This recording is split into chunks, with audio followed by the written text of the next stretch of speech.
Bonjour à tous, je vous présente rapidement les rentrées jeux vidéo pour ce mois de janvier. Et on commence tout de suite par ce Pokémon version noire sur Nintendo DS. C'est une personne sur le marketplace qui avait gardé mes coordonnées après un achat et qui a retrouvé ce jeu chez elle et donc il me l'a proposé à 2 €. Je ne l'ai pas encore testé, mais je pense qu'il est fonctionnel, il ne devrait pas y avoir de soucis.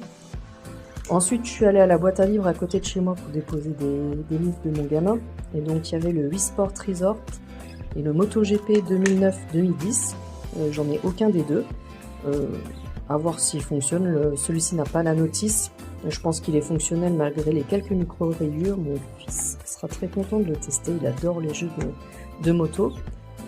Ensuite, en vide-grenier, il y avait une brocante en salle dimanche dernier à côté de chez moi. Donc j'ai pris sur un stand le GTA V.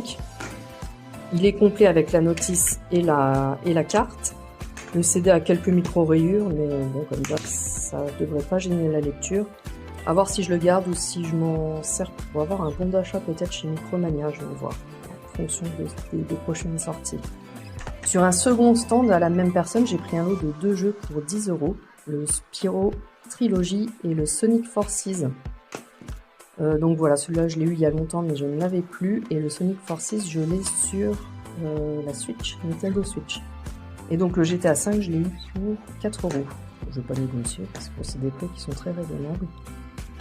Et les derniers achats, donc chez Happy Cash, j'ai ce Ferrari Racing Legends que je n'avais pas sur PS3, il est complet avec la notice,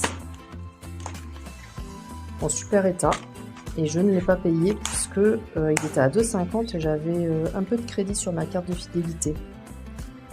Toujours chez Happy Cash, les soldes, cette fois-ci avec des jeux à moins 50%. Donc il y avait le Wipeout 2048, que je n'ai pas non plus, donc qui m'est revenu à 10 €. Donc plutôt chouette, les Wipeout c'est vraiment une super série. Également le Tearaway Unfold, c'est un jeu que je voulais tester depuis longtemps, développeur Media Molecule qui ont créé également Little Big Planet. Donc c'est vraiment des super jeux, j'espère pouvoir le faire cette année. Et donc je l'ai payé 7,50 € puisqu'il était à 15 € moins 50%. Et le dernier, petit achat comme ça pour tester parce que je connais pas spécialement la licence, mais il était complet, en bon état et à moins 50% également. Je l'ai payé 1,50 € puisqu'il était à 3 €. Il n'y a plus qu'à tester tout ça.